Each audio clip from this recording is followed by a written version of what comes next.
ইউনূস ফিরছেন না, এই রকমটা মনে হওয়ার কারণ তৈরি হচ্ছে কারণ নিজেই মোহাম্মদ ইউনূস আজকে বিদেশের মাটিতে বসে এরকম একটি বক্তব্য পেশ করেছেন।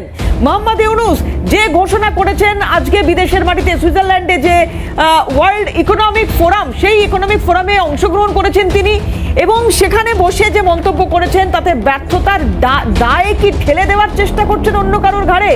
আন্তর্জাতিক মহলের চাপে কি দেশ ত্যাগ করছেন Yunus?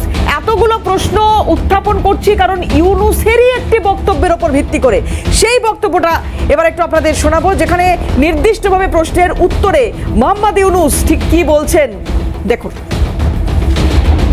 You always protected me so that I don't go and join the protest march. And I was sitting at home and raging, very angry that I cannot go. Today, I'm going. I'm saying goodbye to you. I don't know whether I'll come back. If I don't come back, please forgive me. My friends are there. They are brave friends. I'm a brave person too.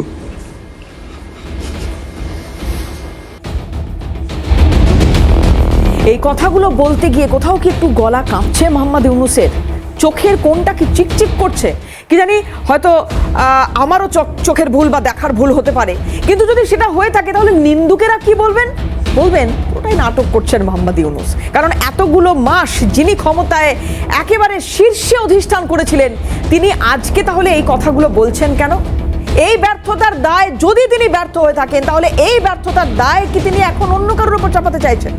যে ছাত্র আন্দোলন আমরা দেখলাম স্বাধীনতার যুদ্ধ হিসেবে, প্রথম স্বাধীনতার যুদ্ধ হিসেবে বাংলাদেশের একাংশের মানুষ যেটাকে বর্ণনা করছে বলে এই ইউনূস সরকার দাবি করছেন, তাহলে তার কি হলো? আজকে কেন এই কথাগুলো বলছি? কোথায় ভয় মোহাম্মদ ইউনূসের? কি কারণে তাকে দেশ ছাড়তে হয়েছে? কেন তিনি বলছেন ফিরবেন না? এই সব কিছু নিয়ে আলোচনা করার আগে চিফ রিপোর্টার সত্যজিৎ মুখোপাধ্যায় তার কি ব্যাখ্যা এই বিষয়ে একটু শোনাবো আপনাদের, দেখুন। আমরা প্রথম থেকে বলছিলাম যে ডক্টর মোহাম্মদ ইউনূস, যিনি 5 মাস আগে উড়ে এসে জুড়ে পড়েছিলেন বাংলাদেশে, এবং আমরাই বলেছিলাম প্রথম যে ডিপ স্টেটের একটা পার্ট মোহাম্মদ ইউনূস, আমরাই বলেছিলাম যে হিলারি ক্লিন্টনের বিজনেস পার্টনার ইউনূস, এবং আমরাই বলেছিলাম যে ইউনূস তিনি যেদিনকে এই সুইজারল্যান্ডের সম্মেলনের দোহাই দিয়ে তিনি দেশ ছাড়বেন, তারপর তিনি সেটাই হবে তার শেষ দেশ ছাড়া, তিনি দেশে আর ফিরবেন না, দেশে ইউনূস ফিরবেন না।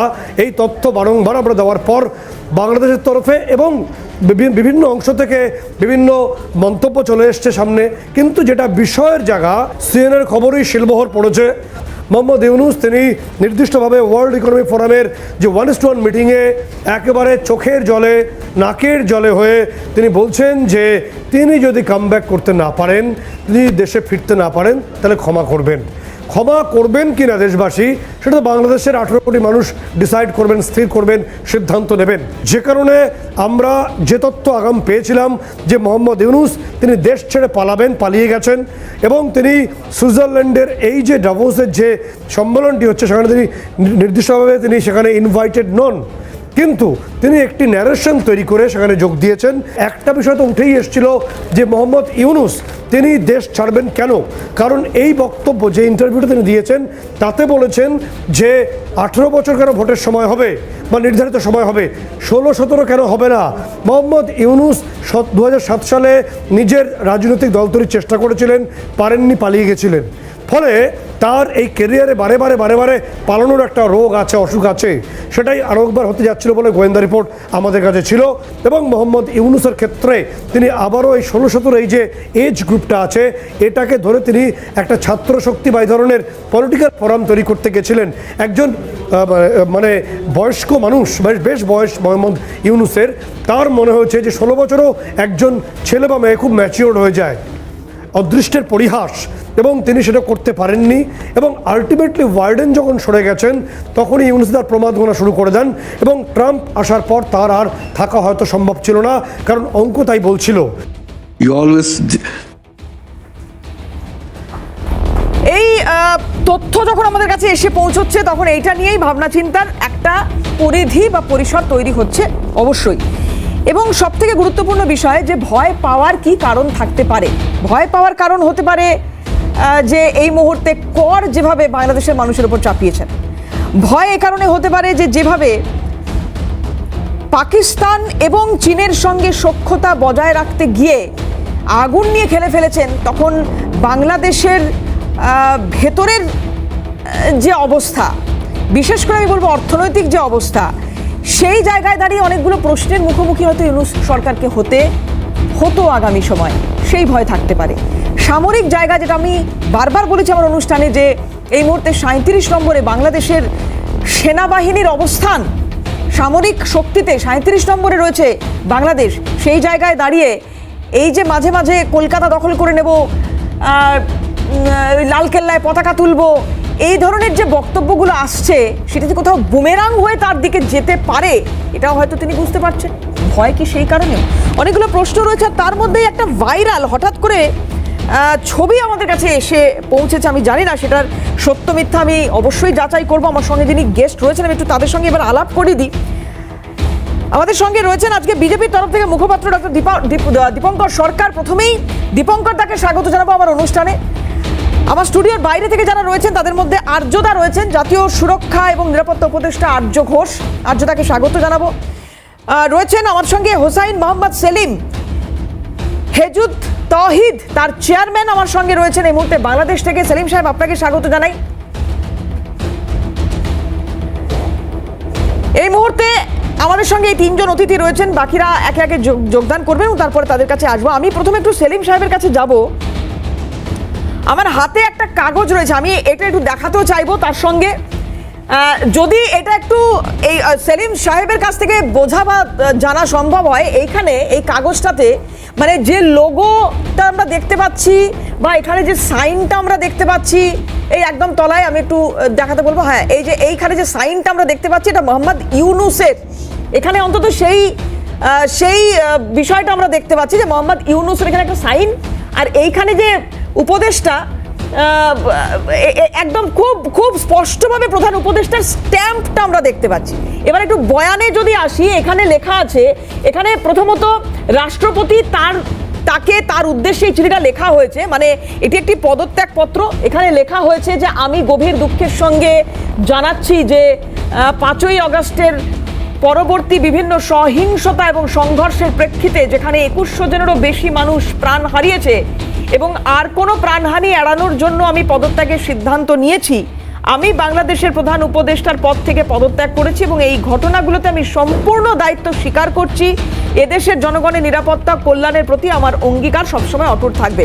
এবং আরও দুটো প্যারাগ্রাফ রয়েছে এবং শেষ প্যারাগ্রাফে উনি লিখছেন যে এই কঠিন সময়ে আমার সরকার যা কিছু করেছে তার জন্য আমি গভীরভাবে অনুতপ্ত এবং আমি সব বাধ্যবাধকতা মেনে নিচ্ছি। এই সিদ্ধান্ত বাংলাদেশের বৃহত্তর স্বার্থে নিয়েছি। আবার বলবো, নিচে মোহাম্মদ ইউনূসের সই রয়েছে। বিনীত নিবেদক মোহাম্মদ ইউনূস। আমি সেলিম সাহেবের কাছে অবশ্যই এই বিষয়টা একটু উত্থাপন করতে চাইবো এবং জানতে চাইবো যে সেলিম সাহেব, এইরকম একটি চিঠি বা এরকম একটি পদত্যাগপত্র আমার হাতে রয়েছে, এরকম একটি পদত্যাগপত্র, এইটার সত্যতা যদি একটু আপনার কাছ থেকে প্রথমে পাই। না দেখুন, আমাদের বাংলাদেশ থেকে আমরা যদি বলি বিষয়গুলি, এ ধরনের খবর আমরা আজকে সারাদিন বিভিন্ন মিডিয়া, সোশ্যাল মিডিয়া তো বিভিন্নভাবে খবরগুলি আসছে, কিন্তু আমরা পাশাপাশি বিভিন্ন আমাদের সরকারের বিভিন্ন দপ্তর থেকে খবর পাচ্ছি যে অনেক খবরই কিন্তু মানে ঠিক নেই, গুজব বা অপপ্রচার হচ্ছে। আমরা যেটা বাংলাদেশ থেকে যেটা দেখতে পাচ্ছি, আপনাদের চ্যানেল খুলে আমি এই নিউজগুলি যেভাবে পাচ্ছি, আসলে আমাদের বাংলাদেশ থেকে আমরা কোনো নিউজ চ্যানেল থেকে এ ধরনের কোনো খবর পাইনি, আমি অন্তত পাইনি। আমি যেটা বরং পাচ্ছি যে তিনি 4 দিনের 20 তারিখ থেকে 24 তারিখ পর্যন্ত তিনি একটা সফরে আছেন, দাভোসে আছেন সুইজারল্যান্ডে, এবং তিনি শনিবার তিনি ফিরবেন, বাংলাদেশে ফিরবেন, এই আশাবাদ ব্যক্ত করেছেন। কাজে আমরা কিন্তু বাংলাদেশ থেকে এগুলি পাচ্ছি। এখন আপনাদের মিডিয়াতে যখন আমি তাহলে সেলিম সাহেব, আপনি একদম শুরুতেই শুনেছেন নিশ্চয়ই মোহাম্মদ ইউনূসের যে বক্তব্যটা শোনালাম, যদি বলেন আরেকবার শোনাতে পারেন। আমি শুনেছি। দেখুন ডক্টর ইউনূস সাহেব এমন একটি সময় বাংলাদেশের দায়িত্ব নিয়েছেন, আপনারা রাজনৈতিক দৃষ্টিভঙ্গি থেকে ব্যাখ্যা বিশ্লেষণ করছেন, আমি সেটাতে আমার কোনো মন্তব্য নেই। কিন্তু এখানে তিনি কিন্তু প্রথম যেদিন এসেছেন বাংলাদেশে, শেখ হাসিনা সরকারের যখন তিনি ভারত গেলেন, তারপরে একদিন 3 দিন পর যখন আসলেন, তখন তিনি একথাটাই বলেছেন, আপনারা চাইলে আমি দায়িত্ব পালন করব, আর না চাইলে আমি চলে যাব। তিনি কিন্তু একথাটা শুরুতেই বলেছেন। কাজেই মানে অন্তরালে যদি কোনো কিছু হয়ে যেতে পারে বা হতে পারে, সেই ব্যাপারে একেবারেই ঠিক অথেন্টিক নিউজ কিন্তু আমাদের কাছে সত্যিকার অর্থে নেই। কারণ আমরা 22 তারিখের বাংলাদেশের ভেতরে আছি। এই যে ছবিটা আপনাদের দেখাচ্ছি এবং আমি যেটা পড়েও শোনাচ্ছিলাম, এটা 22 তারিখ, মানে ডেটটা 22শে জানুয়ারি মেনশন করা, মানে 21 তারিখ ট্রাম্প ক্ষমতায় এসেছেন, 22 তারিখ এই একটি পদত্যাগপত্র ভাইরাল। 20 তারিখ শপথ নিয়েছেন, আর মানে মধ্যরাতে 20 তারিখ মধ্যরাতে রাত 1টার সময় উনি দেশ ছেড়েছেন। তারপরে এই পদত্যাগপত্র কি, আমি সেইটা জানতে চাইছি। জি জি, এই কাগজটা নিয়ে আমি আবারও বলছি, এই ধরনের অনেকগুলি খবর কিন্তু সোশ্যাল মিডিয়া বাংলাদেশের বিভিন্ন জনের মানে ওয়ালে আমরা দেখতে পাচ্ছি, বাট এগুলির কিন্তু কোনো মানে নিরপেক্ষ জায়গা থেকে তদন্ত করে আসলে সত্যিকার অর্থে বিষয়টা কি সরকারের পক্ষ থেকে আমরা কোনো প্রেস নোট বা আমরা কোনো ডিক্লারেশন। সেলিম সাহেব, আমি আপনার দলটা নিয়ে একটু জানতে চাইবো, হিজবুত তাওহীদ আপনাদের মূলত কাজ কি? জি জি, আমাদের মূলত কাজ হচ্ছে আমরা সমগ্র উগ্রবাদের বিরুদ্ধে, সন্ত্রাসবাদের বিরুদ্ধে, সাম্প্রদায়িকতার বিরুদ্ধে, ধর্মীয় উস্কানির বিরুদ্ধে, আপনার ধর্ম ব্যবসার বিরুদ্ধে, অপরাজনীতির বিরুদ্ধে, ধর্মের অর্থাৎ ইসলামের প্রকৃত শিক্ষা বা আইডিওলজি নিয়ে আমরা কাজ করি। আমাদের মূল বক্তব্য হচ্ছে যে শুধু বাংলাদেশ নয়, কেবল আমাদের পুরো উপমহাদেশ তথা সারা পৃথিবীতে এই সংকট, মানে ধর্মীয় অপব্যাখ্যা দিয়ে একদল উগ্রবাদী, সাম্প্রদায়িক, সন্ত্রাসী একদল গোষ্ঠী মানুষের সমাজের মধ্যে সন্ত্রাস সৃষ্টি করছে, অশান্তি সৃষ্টি করছে। আল্লাহ নাজেল করা পবিত্র ধর্ম ইসলামকে ব্যবহার করে কোরআন হাদিসের ভুল ব্যাখ্যা দিয়ে, উদ্দেশ্যমূলক ব্যাখ্যা দিয়ে তারা মানুষের সমাজে অশান্তি সৃষ্টি করছে। তাহলে আমি আরেকবার একটু উইকিপিডিয়াটা দেখাতে চাইবো আমার দর্শকদের, যদি একটু ক্যামেরা পার্সনকে বলবো এটা একটুখানি ক্লোজ করা সম্ভব হয়। এখানে আপনার সংগঠন নিয়ে বলা হচ্ছে একাধিকবার আপনারা কালো তালিকাভুক্ত হয়েছেন জঙ্গি কার্যকলাপের দায়ে। এখানে খুব স্পষ্টভাবে, আমি জানি না আপনি উইকিপিডিয়া অস্বীকার করবেন কিনা, কিন্তু কথা হচ্ছে আমার মানে উইকিপিডিয়া, অন্তত আমি যদি উইকিপিডিয়াকে সামনে রেখে এটা বলি, উইকিপিডিয়া গোটা বিশ্বে তাকে সর্বজন স্বীকৃত হিসেবেই একটি সংস্থা হিসেবে ধরা হয়, এবং এটা অনুযায়ী আমি যা যা দেখতে পাচ্ছি এখানে 2008 সাল, 2014 সাল, পরপর 2019 সাল একাধিকবার এরকম হয়েছে, এবং সেই সময় তার একটা বড় সময় ধরে শেখ হাসিনা সরকার ছিল, যে সময় আপনাদের কালো তালিকাভুক্ত করা হয়েছে। আপনারা বলছেন আপনারা জঙ্গিবাদের বিরুদ্ধে কাজ করেন, কিন্তু এখানে এই যে ইনফরমেশনগুলো আমরা দেখতে পাচ্ছি, এটাকে কি তাহলে সত্য ধরবো না মিথ্যে ধরবো? মোস্ট ইম্পর্টেন্ট, সকলের জন্য জানাটা মোস্ট ইম্পর্টেন্ট। গত হাসিনা সরকার, আওয়ামী লীগ সরকারের সময় কিন্তু এই বিষয়টি হয়েছে। এর আগের সরকার যারা ছিলেন তারা, আমি আবারও বলছি, উগ্রবাদী একটা গোষ্ঠী, যেহেতু আমরা উগ্রবাদের বিরুদ্ধে কাজ করছি, ইসলামের প্রকৃত শিক্ষা নিয়ে কাজ করছি, আমরা ইসলামের সুমহান আদর্শটা নিয়ে কাজ করছি, তো আমাদের বিরুদ্ধে একটা গোষ্ঠী প্রোপাগান্ডা চালিয়েছে আমাদের বিরুদ্ধে। তাছাড়া ইন্টারন্যাশনালি ইসলামের বিরুদ্ধে একটা ইসলাম ফোবিয়া প্রচার চালিয়েছে। তো সেই হিসাবে ইসলামের নামধারী যতগুলি সংগঠন আছে সবাইকে তারা এক কাতারে বিবেচনা করেছে। আন্দোলন, আমাদের হিজবুত তাওহীদ আন্দোলন সম্পূর্ণ অরাজনৈতিক। বিগত 30 বছর থেকে আমরা কাজ করছি। আমাদের যিনি প্রতিষ্ঠাতা, টাঙ্গাইলের ঐতিহ্যবাহী জমিদার পরিবারের, মানে আপনাদের সংগঠন কি এনজিও চালান কি আপনারা? মানে কি ধরনের কাজ করেন আপনারা? মানব সেবায় নিয়োজিত, আমি বুঝতে পারছি, কি ধরনের মানব সেবা আপনারা দিয়ে থাকেন? হ্যাঁ, আমরা মানব সেবা বলতে আমাদের, যেমন ধরুন আমার এলাকায় আমি মোট 42টি উন্নয়ন প্রকল্প হাতে নিয়েছি, প্রায় 1000 জনগোষ্ঠী নরনারী আমার এখানে কর্মরত, তারা জীবিকা অর্জন করছে। আমার এখানে গার্মেন্টস ফ্যাক্টরি আছে, আমার এখানে মানে ডেইরি ফার্ম আছে, স্কুল আছে, জুতার ফ্যাক্টরি আছে, হাসপাতাল আছে। এইরকম একজন মানুষের আমার খুব দরকার ছিল সেলিম সাহেব। আমি কাইন্ডলি আপনাকে রিকোয়েস্ট করব, আমি কাউকে এরকম পাইনি যারা মানব সেবা এভাবে নিয়োজিত, এতদিন ধরে অনুষ্ঠান করছি। আমি আপনার কাছে হাত জোর করে প্রার্থনা করছি, এবং আমার এই আবেদন যদি আপনি মেনে নেন, এই মুহূর্তে একজন জেলবন্দি রয়েছেন, একজনও আইনজীবী পাওয়া যাচ্ছে না, চিন্ময় কৃষ্ণ প্রভুর জন্য প্লিজ আপনার 42টা সংগঠনের কথা আপনি বলছেন, যদি একটু পাশে দাঁড়াতে পারেন ওনা। যে কোনো জেলবন্দির আইনগত সুরক্ষা পাওয়ার অধিকার রয়েছে। যে কোনো জেলবন্দির আইনগত সুরক্ষা পাওয়ার, তিনি যত বড় অপরাধী হন না কেন, যত বড় ক্রিমিনাল হন না কেন, আইনগত সুরক্ষা পাওয়া তার ওনার অধিকার রয়েছে। আমি যতটুকু শুনেছি ওনার পক্ষে আইনজীবীরা দাঁড়িয়েছেন, কিন্তু আইনগত কিছু ত্রুটি বা জটিলতার কারণে আদালত জামিন দেননি।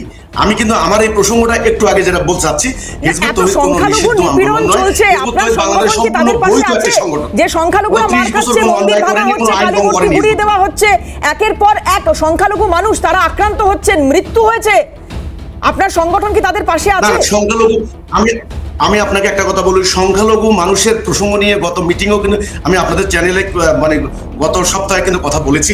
সেখানে কথা হচ্ছে 47-এর আগে, ভারত বিভক্তির আগে এই যে গন্ডগোলগুলি ব্রিটিশ শাসনের সময় থেকে শুরু হলো, হিন্দু মুসলমানদের মধ্যে সংঘাত সংঘর্ষ, সমস্যা, সাম্প্রদায়িক দাঙ্গা, লক্ষ লক্ষ মুসলমান ভারত থেকে পালিয়ে এসেছেন, আবার হাজার হাজার লক্ষ লক্ষ হিন্দু বাংলাদেশ তথা পুরো পাকিস্তান পশ্চিম পাকিস্তান থেকে চলে গিয়েছেন। এই ধারাবাহিকতা আজকে নয়, কিন্তু আমার কথা হচ্ছে এটার সমাধানটা কি হবে। আমি আপনাদের এই চ্যানেলে কথা বলার আপনারা আমাকে যদি সুযোগ দেন, তাহলে আমি শুধু এটুকু বলবো, এটা হচ্ছে বাস্তবতা। আক্রান্ত হচ্ছে, সীমান্তের মধ্যে উত্তেজনা সৃষ্টি হচ্ছে, আপনাদের ছবিটা আমাকে এখন দেখাচ্ছেন, হিন্দুদের ওখানে হামলা হচ্ছে, তো এই যে মুসলমানরা তো আক্রান্ত হচ্ছে, এখন কথা হচ্ছে এটার সমাধানটা কি। আমি কিন্তু এটার সমাধানটা নিয়েই কাজ করছি। আমি কিন্তু সাম্প্রদায়িকতা নির্মূলে হাজার হাজার সেমিনার করেছি, সেলিম ভাই, সমাবেশ করেছি, সেলিম ভাই, বাংলাদেশে যারা হ্যাটস অফ ধর্মীয় আপনাকে, সংগঠনের হ্যাটস অফ। সদস্য আছেন। নোবেলটা ইউনুস নয়, আপনার পাওয়া উচিত ছিল।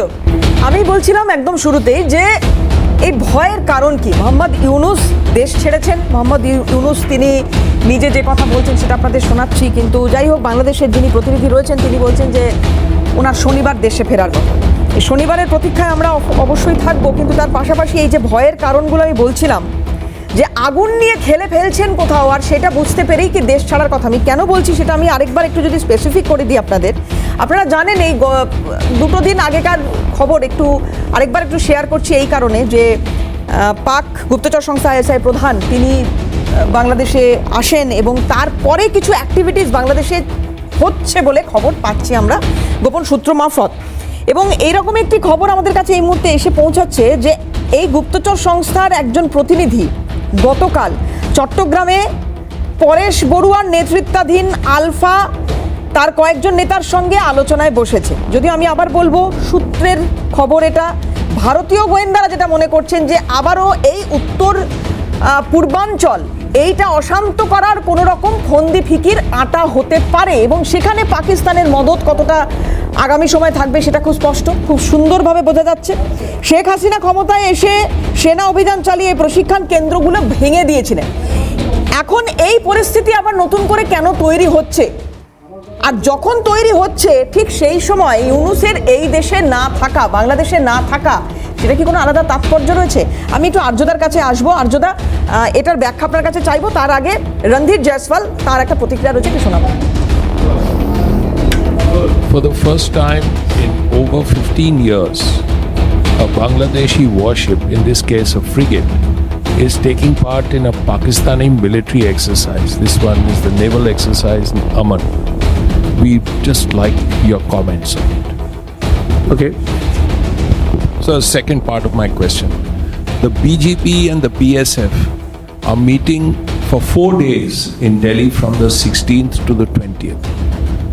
Can you tell us what the agenda is and what is likely to be discussed? In regard to your question, we always maintained on such questions that we always keep a close eye and follow developments which have an bearing on our relationship, especially in our neighborhood, on a national interest, and we'll continue to do so. The other question regarding the meeting between BGB and BSF, I understand that discussions are underway to hold the meeting. Once these discussions are finalized and there are firmed up dates, etc., we'll share more details with you. Bangladesh এবং পাকিস্তানের সেনাবাহিনীর মধ্যে গোয়েন্দা তথ্য বিনিময় তা নিয়ে যদি কোনো বোঝাপড়া হয়ে থাকে তাহলে সেটা কতটা চিন্তার বিষয় হয়ে দাঁড়াবে আগামী সময়ের জন্য, আমি একটু আর্যদার কাছে জানার চেষ্টা করবো। আর্যদা, আচ্ছা, প্রথমে আমি একটু হিজবুত তওহিদ তার সম্বন্ধে বলতে চাই, সেই সংগঠনের সম্বন্ধে, তারপর আপনার প্রশ্নে আসছি। আমি ছোট্ট করে, আমি কিন্তু উইকিপিডিয়া নিয়েও বসি না, হোয়াটসঅ্যাপ ইউনিভার্সিটি নিয়েও বসি না। এটা হিজবুত তওহিদ থেকে যিনি এসছেন তাকে আমি জানাতে চাই, আমি এক্ষুনি যে লিস্টটা পড়ব সেই লিস্টটা হচ্ছে south Asia terrorism portal SATP। তাতে টেররিস্ট অর্গানাইজেশন হিসাবে হিজবুত তওয়াহিদ লিস্টে তাদের কাজের জায়গা, টেররিজম করার জায়গা south Asia, Afghanistan, Bangladesh, Bhutan, India, Maldives, Nepal, Pakistan, Sri Lanka. আমাদের কাছে গল্প করে কোনো লাভ হবে না। আমি যে ধরনের কাজ করি as a national safety and security analyst from India, আমাদের কাছে মিথ্যে বলতে আসবেন না কেউ। আমি আবারও সতর্ক করছি, পাকিস্তানে আইএসআই যে অফিসাররা আছেন, যে এজেন্টরা আছেন, আমাদের সঙ্গে চালাকি করবেন না, ফল ভালো হবে না। আপনারা জানেন, আমি বলেছি, আপনারা যে হোটেলে আছেন, যে হসপিটালে যাবেন, যে টয়লেটে ঢুকবেন, যে মাঠে যাবেন, যে ঘাটে যাবেন, যে ছাদে যাবেন, যে মেজানাইন ফ্লোরে যাবেন, যে বেসমেন্টে যাবেন, আমরা সব জায়গায় আছি, বিশ্বের সব জায়গায়, শুধু বাংলাদেশ নয়। বাংলাদেশের সাধারণ মানুষকে আমি এটা বলতে চাই, তাদের এগেনস্টে আমরা নই, কিন্তু রিসার্চ অ্যানালাইসিস উইং তারা সব জায়গায় আছে, আর আমরা মানে ভারত। দ্বিতীয়ত, আমি আজকে 1 মাস ধরে আপনাদের এখানে যেটা বলে আসছি, সেইটার সব থেকে বড় ভ্যালিডেশন গতকাল 2003 থেকে 2006 সাল অব্দি বাংলাদেশে ঢাকায় যিনি ভারতের রাষ্ট্রদূত ছিলেন, শ্রীমতী বীণা সিকরি, তিনি একটি সর্বভারতীয় ইংলিশ সংবাদ মাধ্যমে একই কথা বলেছেন। এটার থেকে বড় ভ্যালিডেশন আমার বিশ্লেষণে হতে পারে না। 2003 থেকে 2006 সাল অবধি খালেদা জিয়ার প্রধানমন্ত্রীত্বে ভারতবর্ষের সমস্ত জায়গায়, সমস্ত কোণায় যে টেররিজম হয়েছে, সেই সন্ত্রাসবাদীরা বাংলাদেশ থেকে অনুপ্রবেশ করেছে, এটা মনে রাখবেন। এবং তারই সঙ্গে তিনি এটা বলেছেন, যেটা আমি বলেছি আপনাদের 1 মাস আগে আপনাদের এখানে, যে 1971 সালের পুনরাবৃত্তি ঠিক করা, মানে প্রাক 1971 সালের পুনরাবৃত্তি এখানে করা হচ্ছে 2024-এ। সেখানে ছিল 1971 সালে পাকিস্তানি সৈন্যবাহিনী, জামাতে ইসলামী, এবং তার সঙ্গে ব্যাক করেছিল তাকে ইউনাইটেড স্টেটস অফ আমেরিকা। তখন ছিলেন নিক্সন প্রেসিডেন্ট, আর এখন যেটা 2024-এ করেছিলেন জো বাইডেন। তখন ঠিক একই কথা করা জিনিস হয়েছিল, উন্মুক্ত করে দিয়েছিল ভিসার ব্যবস্থা। ওই আপনার জাহাজ এসেছিল পণ্য সামগ্রী ভর্তি, এবং তার সঙ্গে ইনক্রিজ আপনার ইন্টেলিজেন্স কোঅপারেশন বা গোয়েন্দা সমন্বয়, সেটা প্রমাণিত হয়ে গেল আবার এই আইএসআই চিফের ভিজিটে, রিসেন্ট ভিজিটে। আর একটা কথা বলি, সবাই শিরদাঁড়া টান টান করে বসুন। হ্যাঁ, এই যে তারা এমিরেটসের ফ্লাইট কেন ব্যবহার করলেন, একটা তৃতীয় দেশের কমার্শিয়াল ফ্লাইট, আজকে আপনাদের আমি বলি, তারা যদি পাকিস্তান এয়ারফোর্সের বিমানে আসতেন বা পাকিস্তান ইন্টারন্যাশনাল এয়ারলাইন্স PIA এর ফ্লাইটে আসতেন, তারা আতঙ্কে ছিলেন যে মাঝ আকাশে কিন্তু উড়ে যেত, ভারতকে তারা পারতেন না। সেই জন্য আমরা যেহেতু ইউএর সঙ্গে ভালো, বা আর একটা তৃতীয় দেশের বাণিজ্যিক বিমান সংস্থা, তার বিমানে এসছে, তারা ওই ভূমিকম্প। আর আপনারা শুনেনি, যারা পাকিস্তানের আইএসআই চামচ, তারা অত্যন্ত সতর্ক থাকবেন। তার মানে আর্যদা, আপনি যে কথা বলছেন যে সেলিম সাহেব এখানে সত্য গোপন করছেন, একদম অনেকগুলো বিষয় এখানে উত্থাপিত হয়েছে। আমি একে একে প্রত্যেকের কাছেই আসবো, কিন্তু তার আগে একটা বিষয় খুব গুরুত্বপূর্ণ, সেটা হচ্ছে যে নির্বাচন নিয়েই তো এত জলঘোলা, এত কথা। এই যে বিএনপির সঙ্গে মনোমালিন্যের একটা পরিস্থিতি তৈরি হচ্ছে, সামনে আসছে, যে ছাত্র আন্দোলনটা শুরুই হয়েছিল স্বৈরাচারের বিরুদ্ধে শেখ হাসিনার, এবং যেটা বারবার এখানে রাজনৈতিক অরাজনৈতিক প্রায় প্রত্যেকেই নির্বিশেষে একটা কথা বলেছেন, হাসিনাপন্থী যারা তারা বাদ দিয়ে, যে এখানে নাকি নির্বাচনটা প্রহসনে পরিণত করেছিলেন শেখ হাসিনা। তাহলে সেই নির্বাচনেরই তো এই মুহূর্তে অপেক্ষা গোটা বাংলাদেশবাসীর, তাহলে সেই ইলেকশনটা হচ্ছে না কেন?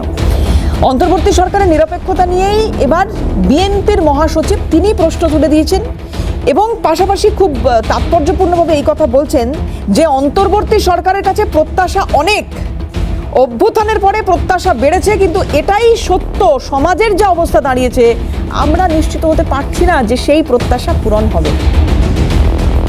অর্থাৎ এই মুহূর্তে খুব দ্রুত নির্বাচনটা চাইছেন বিএনপিও, খুব স্বাভাবিক, বাংলাদেশের মানুষও চাইছেন সেটাই। একটু শোনাবো আপনাদের মহাসচিব ফখরুল ইসলাম, বিএনপির মহাসচিব, কি বলছেন দেখুন।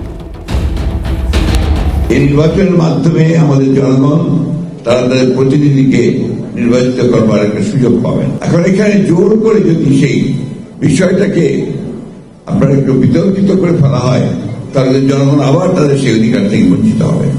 আমরা বর্তমান যে অন্তর্বর্তীকালীন সরকার প্রত্যাশা অনেক, স্বাভাবিকভাবেই একটা ছাত্র গণঅভ্যুত্থানের পরে আমরা জনগণের প্রত্যাশা অনেক বেড়েছে, কিন্তু দুর্ভাগ্যজনক হলেও সত্য যে এখন পর্যন্ত সমাজের যে অবস্থা দাঁড়িয়েছে সেই অবস্থায় কিন্তু আমরা সেই ধরনের একটা ব্যবস্থা দেখে এখনো নিশ্চিত হতে পারছি না যে আমরা সেই প্রত্যাশাগুলো পূরণ হবে। অন্তর্বর্তীকালীন সরকার যদি নিরপেক্ষ না থাকে তাহলে একটা নিরপেক্ষ সরকার দরকার হবে নির্বাচনের সময়। আমি কথাটা বলেছি, কারণ আছে, কারণ আমরা দেখি যে বেশ কিছু বিষয়ে অন্তর্বর্তীকালীন সরকার নিরপেক্ষতা পালন করতে পারছেন না।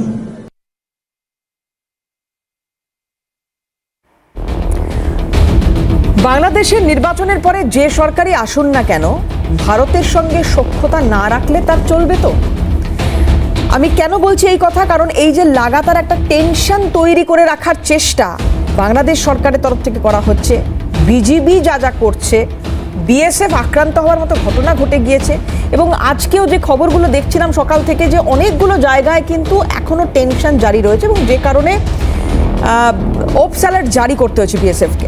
আমি একটু তাপসবাবুর কাছে আসবো। তাপসবাবু, বাংলাদেশের মতো এইরকম একটা সুন্দর গোছানো দেশ, যে দেশটার তো মানে এইরকম পরিণতি আমরা কেউ ভাবিনি, এবং সত্যি কথাই বাংলাদেশের যে অতিথিরা আমাদের এখানে এসেছেন তারা যতই বারে বারে এই কথা বলার চেষ্টা করুন না কেন যে আমরাই লড়েছিলাম, ভারত ছিল বটে কিন্তু লড়েছিলাম আমরাই।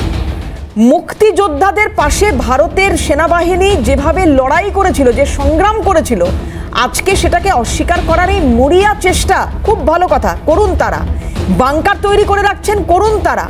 বাংকার তৈরির চেষ্টা হচ্ছে, করুন তারা। বিএসএফকে আক্রান্ত করছেন, করুন তারা। কিন্তু তারপরে যে সরকারটা আসবে, সেটা যে সরকারই হোক না কেন, ভারতকে তার কোনোভাবে প্রয়োজন হবে না তো, এই গ্যারান্টি তারা দিতে পারে?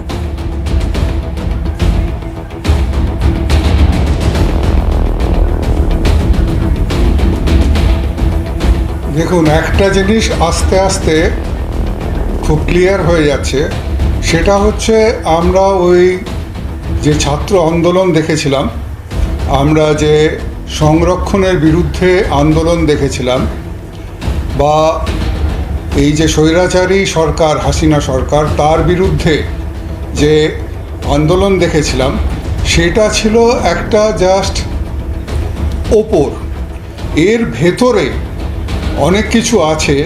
সেটা হচ্ছে it is a deep rooted conspiracy, এবং এই কনস্পিরেসিটা হ্যাচড হয়েছে আমেরিকান ডিপ স্টেট এবং পাকিস্তানি আইএসআই এর মাধ্যমে। উদ্দেশ্য কিন্তু অন্যরকম। ছাত্র আন্দোলন, এবং এই ছাত্র আন্দোলনটা আইওয়াস, ওটাকে সামনে রাখা হয়েছে, ওটাকে সামনে রেখে ভেতরে হাসিনাকে তাড়িয়ে দিতে হবে। হাসিনাকে তাড়িয়ে দিয়ে একটা নৈরাজ্য স্থাপন করতে হবে গোটা বাংলাদেশে। বাংলাদেশে যদি নৈরাজ্য স্থাপন হয় তাহলে সুবিধা হচ্ছে যে সেখানে ল অ্যান্ড অর্ডার বলে কিছু থাকবে না। ঠিক সেই জিনিসগুলো আপনারা যদি দেখেন, ঠিক সেই জিনিসগুলো কিন্তু ঘটে যাচ্ছে।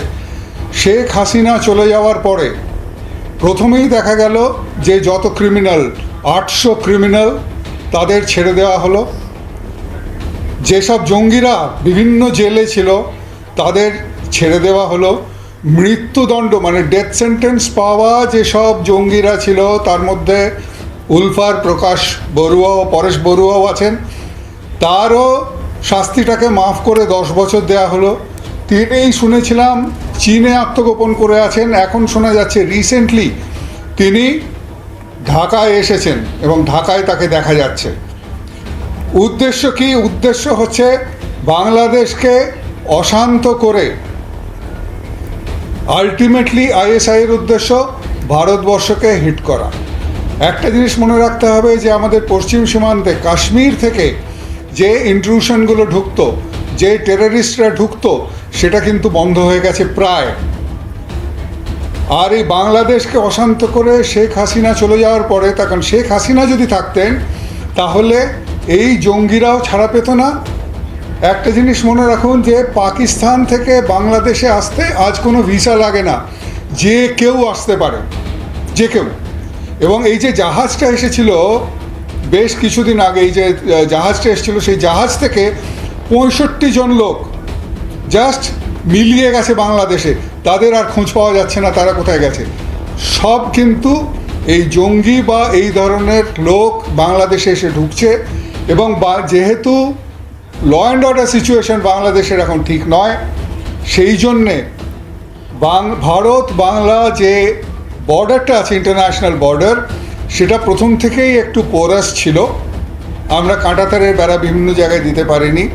সেখান দিয়ে এই সব জঙ্গিদের ভারতবর্ষের মধ্যে ঢুকিয়ে দেওয়াটা হচ্ছে খুব ইজি। তাদের ঢুকিয়ে দিয়ে আমাদের মনে রাখতে হবে সুন্দরবন একটা বিরাট এরিয়া, যেটাকে ম্যানেজ করা কিন্তু খুব ডিফিকাল্ট, সে বিএসএফই হোক বা লোকাল পুলিশই হোক। আমি কিছুদিন আগে কুমিরমারি একটা গ্রাম, একটা ছোট্ট দ্বীপ আছে, সেখান থেকে বাংলাদেশ জাস্ট বোধহয় 300 গজ দূরে। তো এই 300 গজ যে বাংলাদেশ থেকে তো যে কেউ পার হয়ে চলে আসতে পারে, কত আপনি গার্ড দেবেন? সুতরাং এই যে পোরাস বর্ডার, এইটাকে কাশ্মীরের বর্ডার বন্ধ হয়ে যাওয়াতে পাকিস্তান এবং আইএসআই দেখলো বাংলাদেশকে অশান্ত হয়ে, এই অশান্ত অবস্থায় ভারতবর্ষের মধ্যে এই টেররিস্ট, জঙ্গি, এক্সপ্লোসিভ এদের ঢুকিয়ে দিয়ে ভারতবর্ষকে অস্থির করে তোলো। ভারতবর্ষের বিভিন্ন জায়গায় এক্সপ্লোশন করো এবং ভারতবর্ষের বিভিন্ন জায়গায় নাশকতামূলক কাজ করো। এইটাই হচ্ছে। এই যে 2 দিন আগে আইএসআই চিফ ঢাকায় এসেছিলেন তার 3 জন অন্যান্য অফিসারকে সঙ্গে নিয়ে, কী জন্যে? বাংলাদেশের ইন্টেলিজেন্স কর্তা তো তার সঙ্গে দেখা করেননি, তাকে তো রিসিভ করেছিল quarter master general Bangladesh army. যদিও তিনি কট্টর ইসলামিস্ট বলে পরিচিত, কিন্তু তাও আইএসআই বাংলাদেশ আর্মিকে বুঝিয়েছে যে আমরা ইন্টেলিজেন্স শেয়ার করব। ইন্টেলিজেন্স শেয়ার কতটা করবে জানি না, কিন্তু বাংলাদেশ আর্মিকে ভালো করে বোঝাতে হবে যে তোমাদের জমি, তোমাদের দেশকে আমরা ব্যবহার করব ভারতবর্ষকে ক্ষতবিক্ষত করার জন্য। একদম। তাপসবাবু, আপনার কথা সূত্র ধরেই একটু সেলিম সাহেবের কাছে এখানে আসতেই হচ্ছে যে এত কিছুর পরেও পাকিস্তান কিন্তু ভালো নেই। সেই পথে যদি এগোতে থাকে বাংলাদেশ, তাহলেও কি বাংলাদেশ ভালো থাকবে? ভবিষ্যতের জন্য যে লড়াইটা আপনারা লড়েছিলেন, যে ছাত্র সংগঠন লড়েছিল, কি হবে তার? কোনটা সরি সেলিম সাহেব শুনতে পেয়েছেন? আমি বলছি যে পাকিস্তান তো খুব একটা ভালো নেই, অর্থনৈতিকভাবে বলুন, সামরিকভাবে বলুন, এই মুহূর্তে দেশটার যে অবস্থা, পাকিস্তানের মানুষ মোটেই তারা বলেন না যে আমরা খুব ভালো আছি। বাংলাদেশও যদি সেই পথে যায়, বাংলাদেশ তো একটা উন্নয়নের জায়গায় আপনারা নিয়ে যাবেন বলে ভেবেছিলেন, সেই কারণে এত বড় একটা ছাত্র আন্দোলন, কি লাভ হবে তার? এইসব করে কি আদৌতে কোনো লাভ আছে? অবশ্যই আমি বলি, আনরেস্ট সিচুয়েশন, রাজনৈতিক অস্থিতিশীল পরিস্থিতি কোনো দেশের জন্য কাম্য নয়, সেটা সবার জন্য ক্ষতিকর।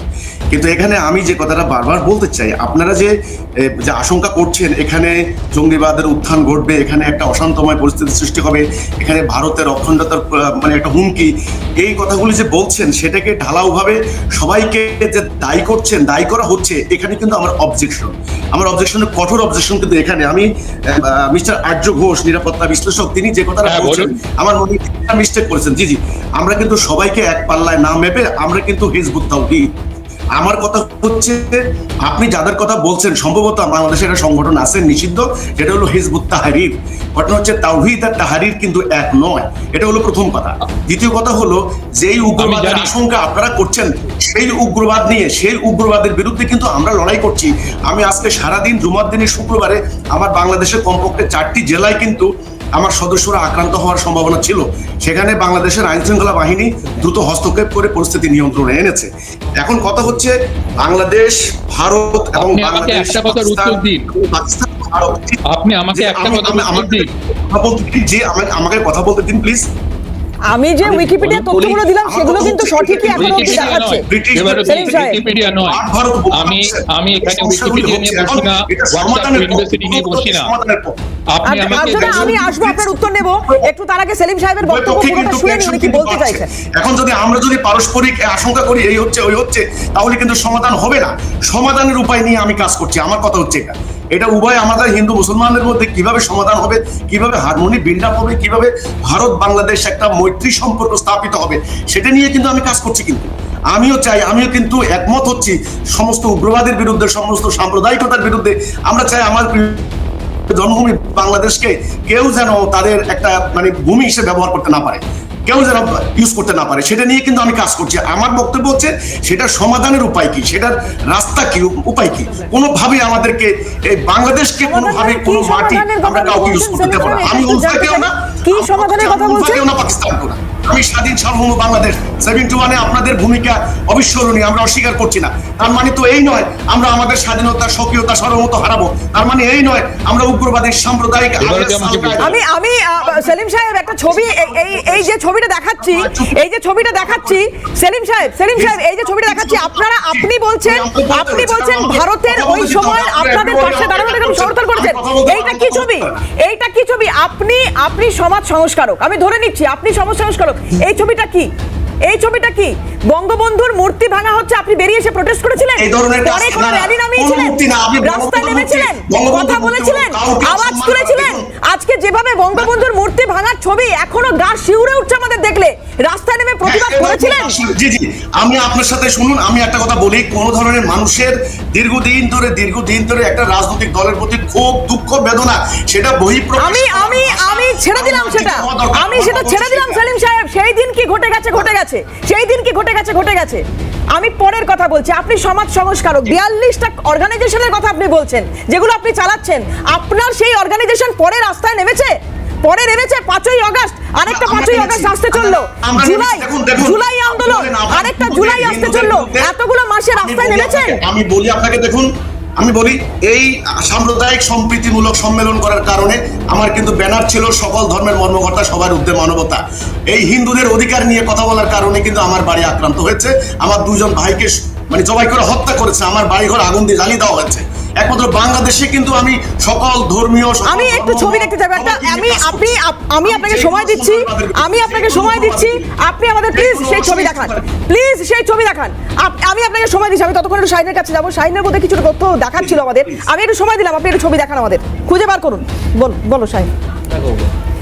বাংলাদেশি মানে বেশ কিছুদিন ধরে যারা এই বাংলাদেশি প্রবক্তা কিংবা বাংলাদেশ থেকে যারা কথাবার্তা বলছেন এবং আমাদের বাংলাদেশি লোকজন সম্বন্ধে যা অভিজ্ঞতা আছে, তো দীর্ঘদিন ধরে দেখছি এরা মানে আর্যদা বলছিল যে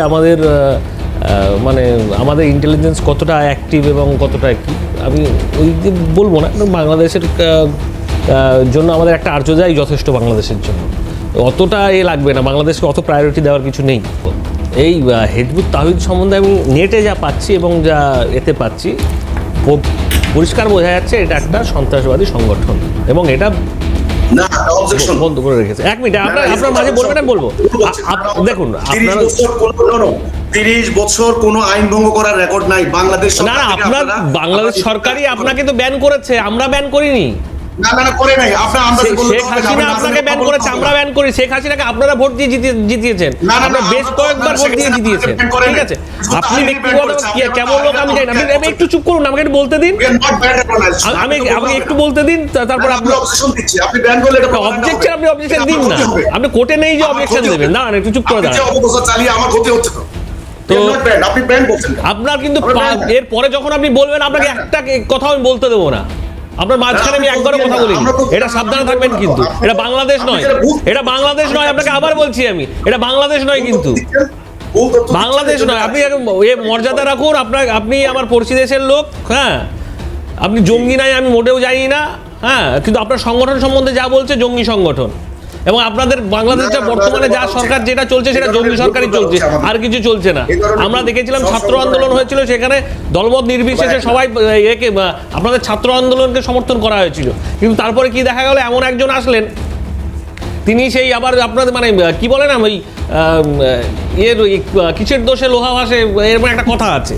তো ইউনূস সরকারের মধ্যে নোবেল প্রাপ্ত লোকও এই যে একটু আগে যে চিঠিগুলো দেখানো হচ্ছিল, যে বক্তব্যগুলো দেখানো হচ্ছিল, সেগুলো আপনারা সব কিছুতে অস্বীকার করছেন। তা আপনাদের তো এই যে 80 থেকে 90টা যে জাতিদাঙ্গা আপনারা হয়েছে, বিশেষ করে সংখ্যালঘু হিন্দুদের উপর আক্রমণ, সেগুলো লজ্জাজনক আক্রমণ।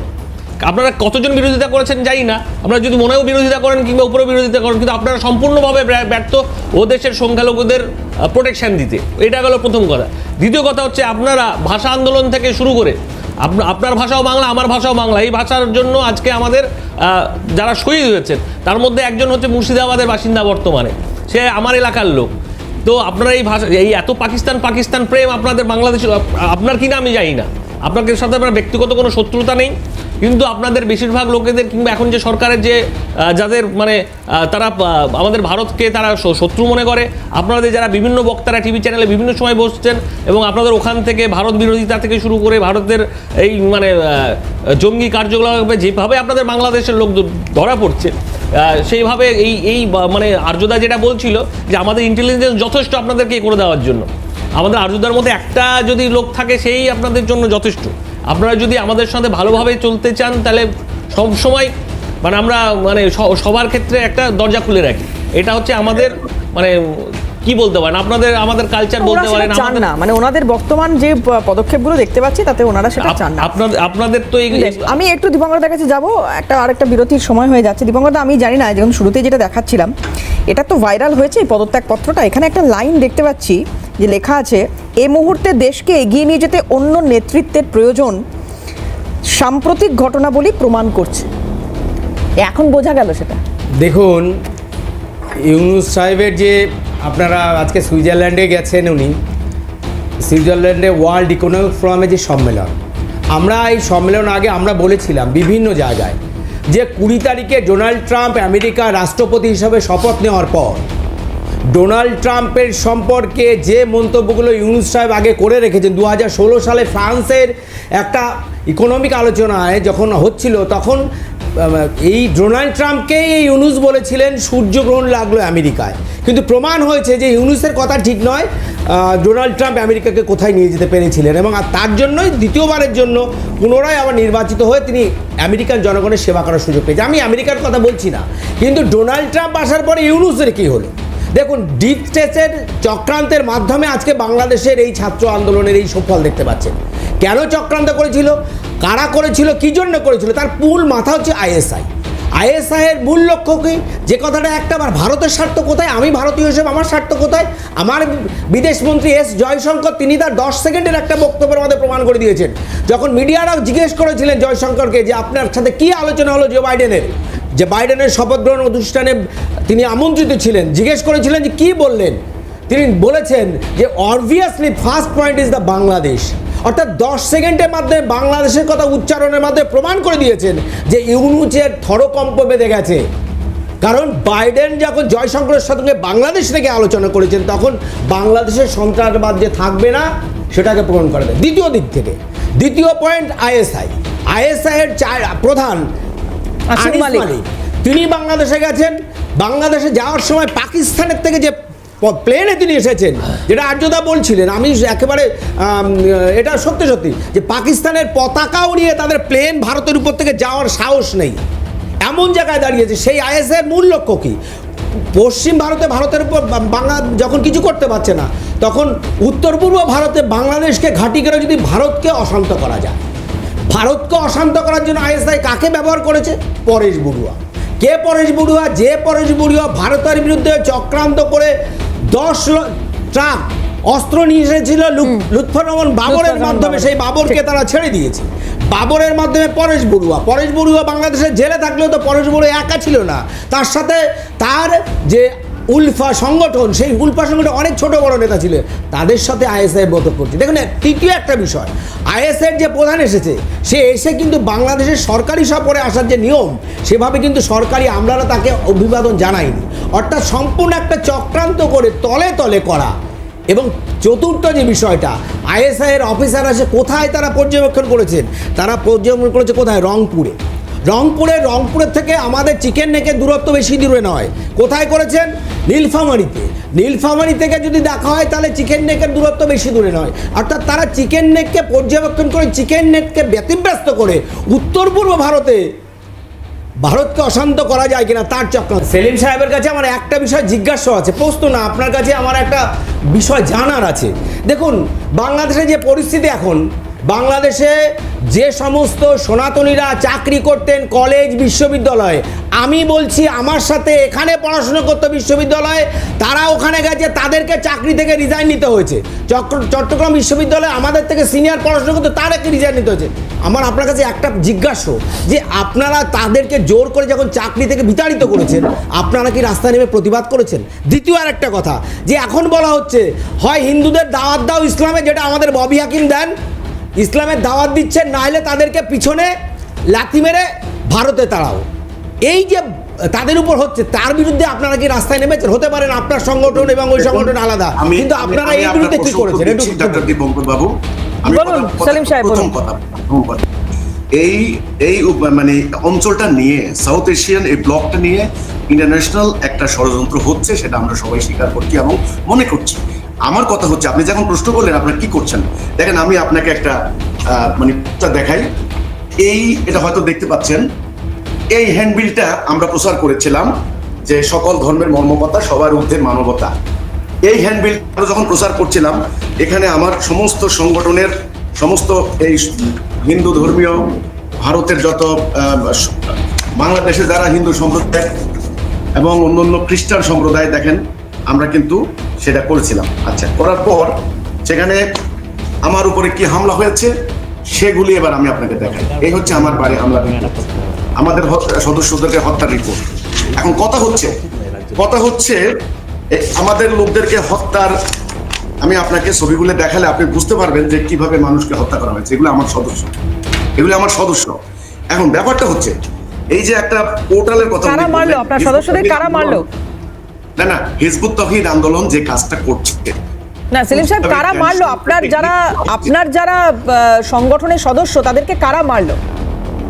যারা বাংলাদেশ নয়, কেবল টোটাল এই পুরো মহাদেশে, অর্থাৎ সারা ওয়ার্ল্ডেও যারা ধর্মের নামে একটা উগ্রবাদী তাণ্ডব সৃষ্টি করে দিয়ে, একটা মব সৃষ্টি করে দিয়ে মানুষের ভেতরে একটা অশান্তি সৃষ্টি করতে চায়, এই গোষ্ঠীটি আমরা বলি তাদেরকে ধর্ম ব্যবসায়ী একটা চিহ্নিত গোষ্ঠী।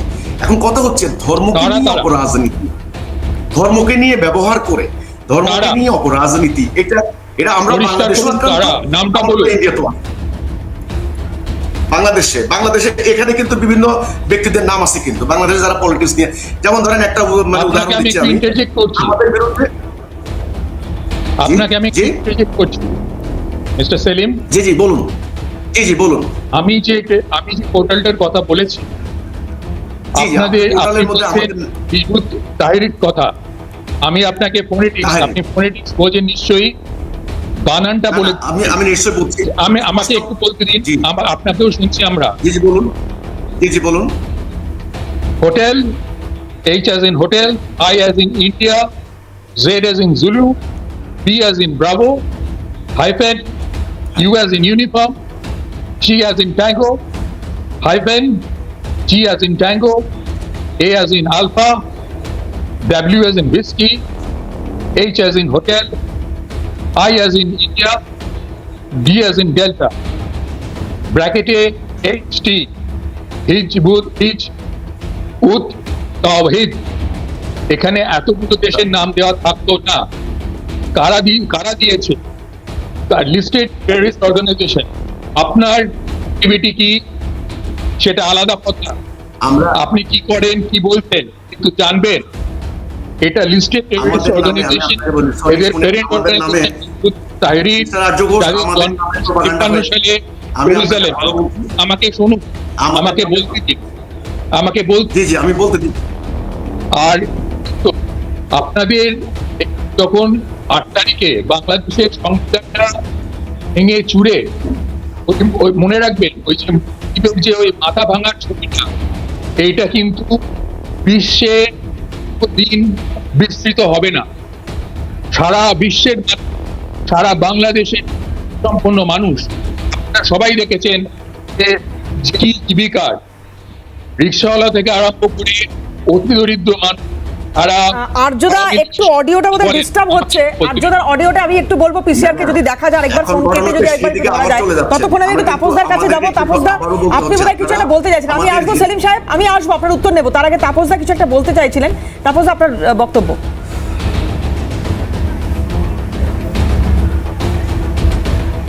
না, আমি সেলিম সাহেবকে এইটাই জিজ্ঞেস করব যে বাংলাদেশ যদি এতই শান্তির পথে থাকতে চায়, বাংলাদেশে যদি উনি বলছেন যে অশান্তি কিছু নেই, তাহলে আমার প্রথম প্রশ্ন হচ্ছে আপনারা এই 900 ক্রিমিনালকে কেন ছেড়ে দিলেন?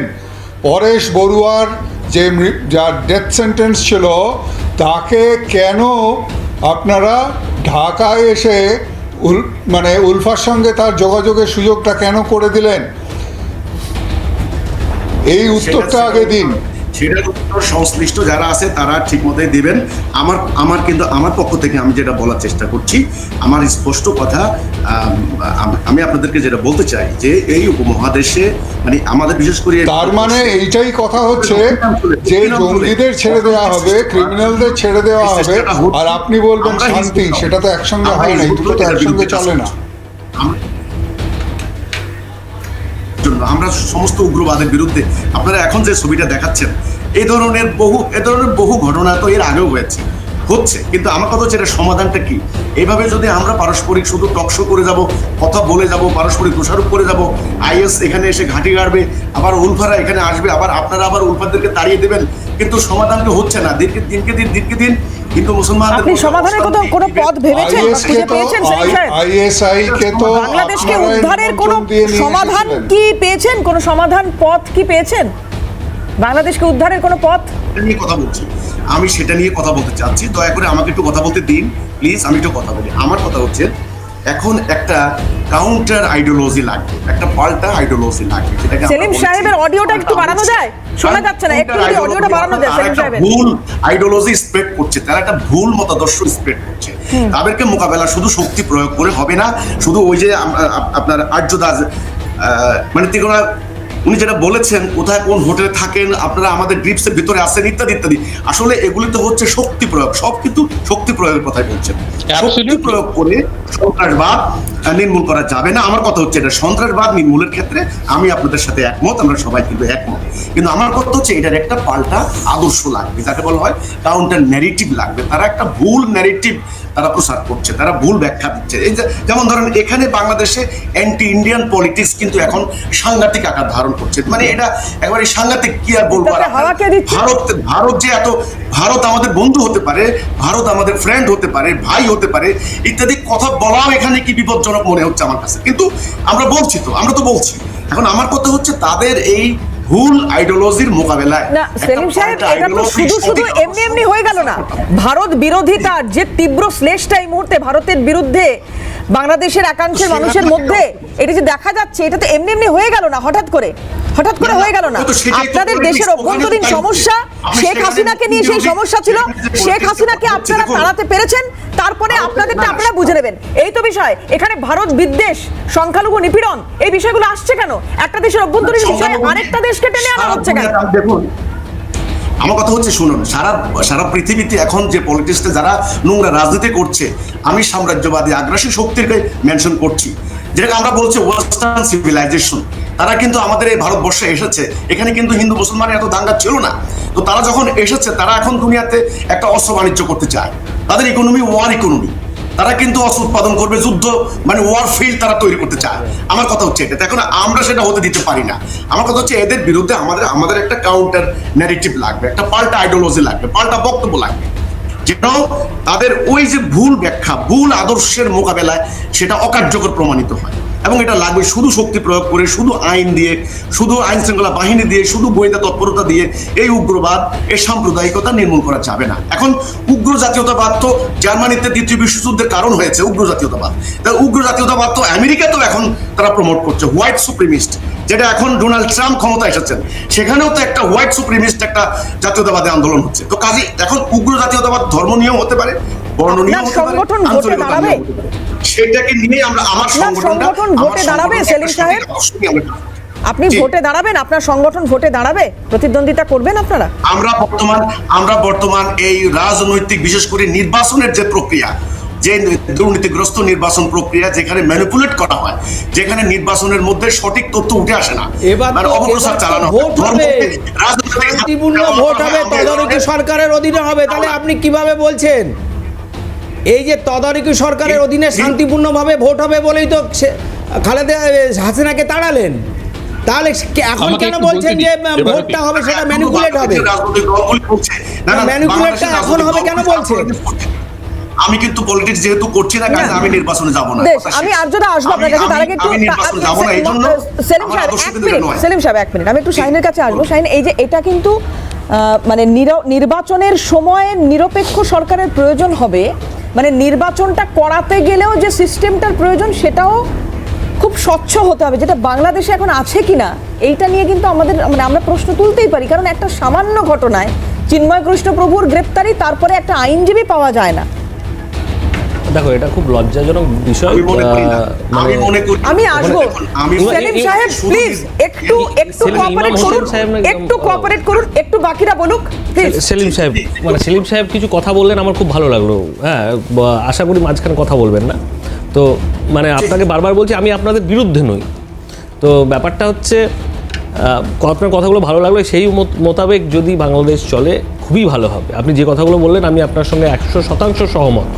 কিন্তু আপনাদের কিছু অংশ, আমি আগেও বলেছি, আমার বিভিন্ন এই সিএনএ প্রোগ্রামে আগেও বলেছি, যারা আমরা শান্তির পক্ষে আছি, এর পক্ষে আছি, সংখ্যালঘু প্রোটেকশনের দিক দিয়ে আছি। দেখুন, যে দেশের, আমি এইটাই মানে, যে দেশের যারা সংখ্যালঘু তাদেরকে কিন্তু প্রোটেকশন দেওয়ার দায়িত্ব সে দেশের সংখ্যাগুরুদের। আমাদের ভারতবর্ষেও কিছু সমস্যা আছে, যে দীপঙ্করদা আপনাকে বলছিলেন, দীপঙ্করদা ফিরহাদ হাকিমের প্রসঙ্গ তুললেন। তো এই আপনাদের ওখানে দেখবেন যোগী আদিত্যনাথ আছে, সাধ্বী প্রজ্ঞা আছে, তারপরে এখানে হেমন্ত বিশ্ব শর্মা আছে। এদের যদি গলার টোন শোনেন, ফিরহাদ হাকিম নিয়ে যদি বলেন আমি বলতে বাধ্য হচ্ছি, এদের গলার টোন আর আপনাদের ওখানে যে জঙ্গি যে নেতা তাদের গলার টোন কিন্তু একই টাইপের। হ্যাঁ, ফিরহাদও কি সেই একই? এক মিনিট, ফিরহাদও তাই? হ্যাঁ, যদি তারা ভুল হয় তাহলে তারা, আপনি ফিরহাদ হাকিমের প্রসঙ্গ তুললেন বলেই বললাম। সময় খুব সংক্ষিপ্ত, আমি আবারও যাবো। অর্জুদা রয়েছেন, তাপসদা রয়েছেন, অনেকে রয়েছেন। তো আপনি যেহেতু করলেন, আপনার দল কিন্তু এই যে বলছেন না মিলিটারি, আপনার দলে কিন্তু একটা সময় ব্যান হয়েছে এই আরএসএস। আপনাদের দলের যে মানে মেন মাথা আরএসএস, সে কিন্তু একটা সময় ব্যান হয়েছে। তো দেখুন, তারপরে আপনারা এখন রাজনৈতিক এতে আছে। তো আমি একটা কথাই বলি, যারা আমাদের ভারতবর্ষের বিরুদ্ধে, আমরা তার বিরুদ্ধে। এবং আর্যদার সঙ্গে আমি 100% সহমত। এবং শুধু এটাই নয়, আজকে একটা সবার একটা ধর্ম পালনের অধিকার আছে।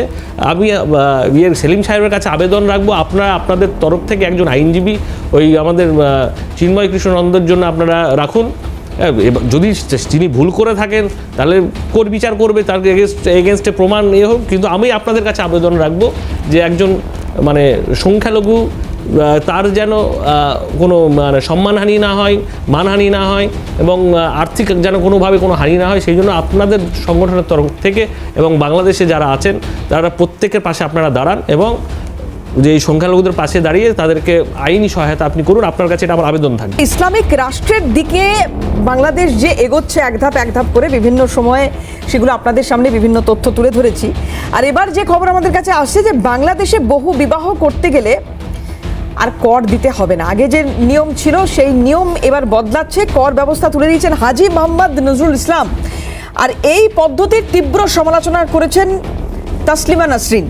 আমি একটু সেলিম সাহেবের কাছে এটা জানতে চাইবো যে সেলিম সাহেব, ইসলামিক রাষ্ট্রের দিকে এক ধাপ করে এগোচ্ছে যে বাংলাদেশ, তার পক্ষে আর কি প্রমাণ আপনারা দেবেন, মানে আর কি করবেন, যাতে খুব মানে এক কথায় বলতে পারি যে হ্যাঁ ইসলামিক রাষ্ট্র মানে পথে এগোচ্ছে, এই অলংকারগুলো বাদ দিয়ে দেবো, এই ইসলামিক রাষ্ট্র বাংলাদেশ। না সম্ভবত যোগাযোগ বিচ্ছিন্ন হয়ে গেছে সেলিম সাহেবের কাছে। আমি আসবো আর্যদার কাছে যাই। আর্যদা, এই প্রশ্নটাই আপনার কাছে রাখবো যে আর কি ওরা করবে যাতে আমরা এটা সরাসরি বলবো যে এইবার ইসলামিক রাষ্ট্রে পরিণত হলো বাংলাদেশ। শুনুন, দেবারতী আমাকে একটু সময় দেবেন, কেন এই পয়েন্টসগুলো অত্যন্ত ইম্পর্টেন্ট। প্রথমত আরেকবার আমি বিনা সিক্রির কথায় চলে যাই। বিএনপির সম্বন্ধে, মানে বাংলাদেশ ন্যাশনালিস্ট পার্টির সম্বন্ধে আমি এতদিন ধরে যা বলে আসছি তার যে সঠিক মূল্যায়ন আমি করেছি সেটা একদম প্রমাণিত। দ্বিতীয়ত, আপনি জানবেন ইসলামিক স্টেটের দিকে যে এগোচ্ছে, এটা আমি বারবার আপনাদের বলেছিলাম। এখানে আমার পয়েন্টসগুলো শুনুন মন দিয়ে। এখানে আপনার যে -2 ফর্মুলা, খালেদা জিয়া, আমি বলেছিলাম ক্রোনোলজিটা ফলো করুন। খালেদা জিয়াকে বার করে দেওয়া, যে তারা জানতেন যে খালেদা জিয়া অসুস্থ, এবং তার সঙ্গে শেখ হাসিনাকে বার করে দেওয়া, তারপরে খালেদা জিয়াকে বার করে দেওয়া, এটা টোটালি আইএসআই এর গেম প্ল্যান। সন্ত্রাসবাদীদের ছাড়া এটা আইএসআই এর গেম প্ল্যান। আইএসআই চায় আইএসআই একটা কন্ট্রোল বাংলাদেশ। তার এগেনস্টে এই হিজবুত তহিদ কটা মিছিল বার করেছে, বিএনপি কটা মিছিল বার করেছে, মহামিছিল বার করেছে সন্ত্রাসবাদীদের এগেনস্টে, ছেড়ে দেওয়ার এগেনস্টে। বিএনপির মহাসচিব যেটা বলেছেন, তারা ক্ষমতা হারানোর লোভে বলছেন। তাদের সঙ্গে জামায়াতের গাঁট ছড়া। এবং এরপরে যেটা আমি বলবো সেটা হচ্ছে যে এইখানে আইএসআই তাহলে কেন সাহস দেখালো ডোনাল্ড ট্রাম্পের এই হুঁশিয়ারির পরেও? তারা কোয়াডের এগেনস্টে চায়নাকে নিয়ে এগোতে চায়। এরপরে যদি দেখেন আর্মস অ্যান্ড অ্যামিউনিশনস চায়না থেকে আসছে, ওরা 1971-এর ভুলগুলো শোধরাতে চাইছে। চায়না থেকে যদি পাকিস্তানে আর্মস অ্যান্ড অ্যামিউনিশনস আসে, সেটা ধরা ভারতের পক্ষে সহজ হবে না। তাজাউদ্দিন আহমেদ সম্বন্ধে আজকে বাংলাদেশের মিডিয়া, আন্তর্জাতিক মিডিয়া, এমনকি আমাদের কলকাতা, ভারতের সর্বভারতীয় মিডিয়া, কলকাতার কোন মিডিয়া আপনি বলুন, আমি ছাড়া কে বলেছে তাজাউদ্দিন আহমেদের কথা? আজকে বাংলাদেশের লোকেরা তাজাউদ্দিন আহমেদের প্রশংসা করে যাচ্ছেন, বিএনপি যিনি সমর্থন করেন সেরকম লোকও। আমি এই ধরনের বিশ্লেষণ নিয়ে আসি।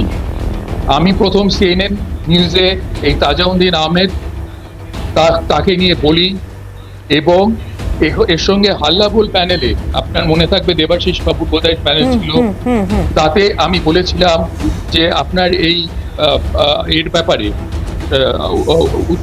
আপনার কোনটা, বাবরকে ছাড়ার পেছনে, বাবর এই যে উত্তর পূর্বাঞ্চল রক্তাক্ত করেছিল, এই 10-12 ট্রাক অস্ত্র, এই বাবরের সময় একদম সংক্ষিপ্ত, একদম সংক্ষিপ্ত। আমি মানে ক্ষমা প্রার্থী আপনার কাছে, আমি আর খুব বেশি সময় আপনাকে দিতে পারছি না। আমি একটু তাপসদার কাছে আসবো। আর্যদা প্লিজ, আমি আবারও পরে, এই নিয়ে আমাদের অনুষ্ঠান চলবে, আবারও পরে আপনার কাছে অবশ্যই এগুলো শুনবো। কিন্তু আমি একটা বিষয় তাপসদার কাছে এখানে একটু জানতে চাইবো, আমাদের সময় একদম সংক্ষিপ্ত। তাপসদা, পাকিস্তানি সেনাদের প্রশিক্ষণে তৈরি রোহিঙ্গা জঙ্গি সংগঠন আরসা, তার সঙ্গে যোগাযোগের আশঙ্কা তৈরি হচ্ছে, এইরকম একটা সম্ভাবনার কথা শোনা যাচ্ছে। এটা কতটা অ্যালার্মিং?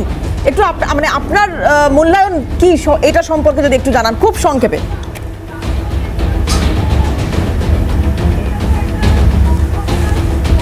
এই যে রোহিঙ্গা সালভেশন আর্মিটা আছে, এরা তো মানে এদের সঙ্গেও তো আরাকান আর্মি, এদের সঙ্গেও লড়াই চলছে।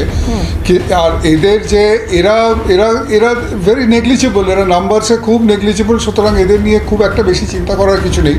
চিন্তা করার যেটা হচ্ছে যে এই যে উগ্রপন্থীগুলোকে ছেড়ে দেওয়া হলো, এই পরেশ বড়ুয়াকে ছেড়ে দেওয়া হলো, এ কিন্তু নর্থ ইস্টে ডিস্টারবেন্স শুরু করতে পারে, কুকিদের আবার জাগিয়ে তুলতে পারে, এরা কিন্তু আবার এনএসসিএনকে অ্যাক্টিভেট করতে পারে।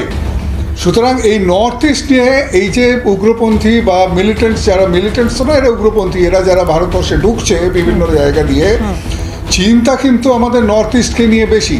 নর্থ ইস্টকে অশান্ত করতে পারলে আইএসআই এর একটা বিশাল উদ্দেশ্য সফল হয়। তার মানে তাপসদা, এটা বোঝা যাচ্ছে যে হাসিনা, যেটা একদম শুরুতে যে আলোচনাটা আপনিও করছিলেন বা আপনি কথা বলছিলেন, যেটা পুরোটাই প্রি প্ল্যান্ড।